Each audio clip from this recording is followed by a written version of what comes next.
Things not worth the paper they're printed on, or American currency denominations since the creation of the Federal Reserve in 1913.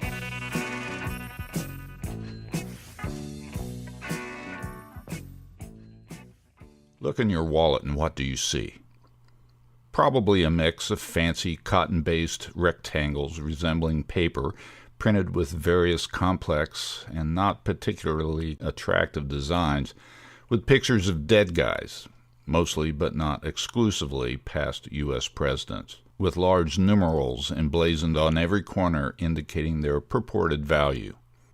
These are what would properly be described as fiat units of currency, or FUC, but commonly go by the pseudonym dollars and are accepted, for some reason, in everyday transactions. You might find various quantities of these so-called $1, $5, $10, and $20 FUCs in your wallet at any given time, maybe the occasional 50, or even a C note, the $100 unit, which is currently the largest denomination in circulation. Now, one would think that since the U.S. is such a wealthy nation, and with the price of goods and services constantly increasing, the government would be introducing some larger denominations to make our lives easier and our wallets less bloated. And you'd be wrong.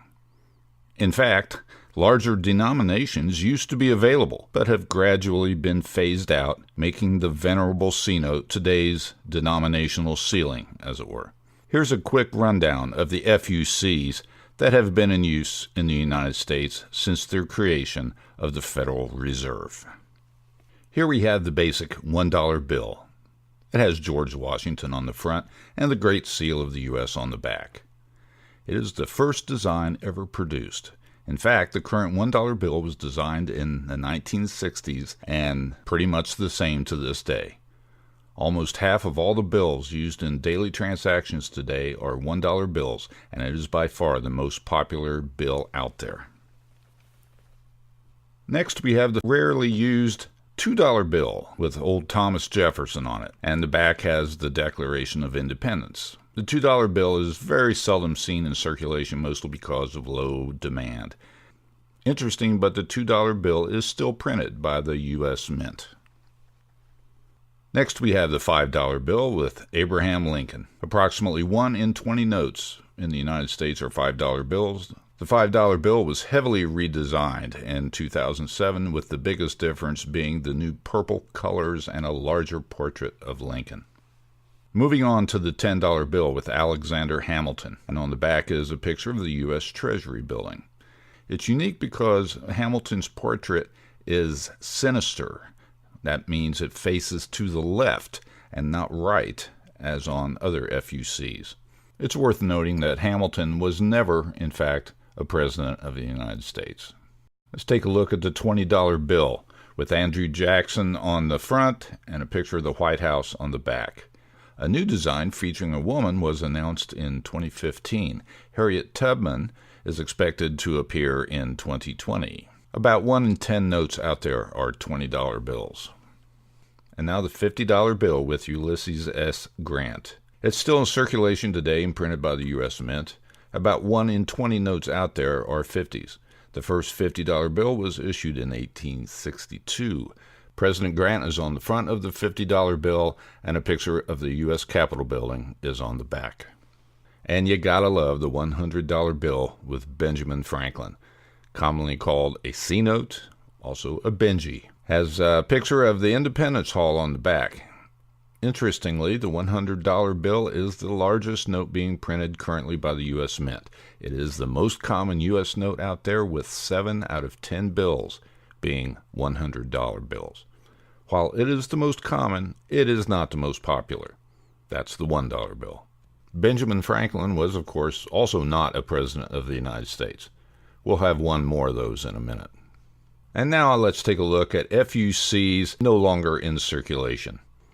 Millions of $500 bills were printed in the United States, mostly before the 1940s. Believe it or not, $500 bills are still very common. The collector value of the $500 bill is generally around 1.5 to 2 times the value printed on the bill. Then there's the 1,000 bill with Grover Cleveland and the United States of America printed on the back. Last printed in the 1940s, the $1,000 bill notes were mostly used in transaction between banks, not people. The most expensive $1,000 bill was called the Grand Watermelon, one sold at over $2.2 million at auction. And it gets better. Here's the $5,000 bill with James Madison. The $5,000 bill was printed only in the late 20s and early 30s. It's hard to believe only about 300 of these $5,000 bills still exist. The collector value is quite high, bringing at least 5 times the value printed on them. Now let's talk about real money, the $10,000 bill with Salmon P. Chase. $10,000 is the highest paper money which can be used by people. There are less than 350 $10,000 bills out there, which makes them very rare. They were printed in the late 1920s and early 30s. The collector value is 3 times the amount printed on the bill. And Salmon P. Chase was also not a president of the United States. And now for the big daddy, the $100,000 bill with Woodrow Wilson. It was only printed in the 1930s. The note, oddly enough, is still legal tender today, even though it has not been seen in circulation for more than 50 years. The $100,000 bills were only used between banks in their transactions and therefore are quite rare. And one would think a $100,000 note, that would cover it, right? Well, there have been rumors of a $1 million bill.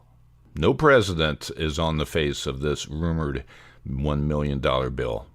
It does not exist, and the example shown is just a wild imagination by some artist. The highest real denomination of U.S. currency is $10,000, but this bill has not been printed since the 1940s. Incidentally, if you want to print fake money bills for promotion or just as a joke for a party, make sure to make it not the same size, color, shape, font type, etc. as real money. The U.S. Treasury has very specific rules for authorized color illustrations of money bills. An illustration must be less than 0.75 or more than 1.5 in linear dimension of the currency. Illustration must be one-sided, and you must destroy or erase anything used in the making of the illustration that contains an image or part of the illustration. And that, ladies and gentlemen, is a rundown of fiat units of currency, or FUCs, commonly called dollars, since the creation of the Federal Reserve in 1913. Thanks for watching the Lost Cabin Lodge. Visit our website, lostcabinlodge.com, and head over to our Patreon page. For as little as 1 or 2 FUCs per month, you can help support the show and let us bring you more fun content. Thanks again.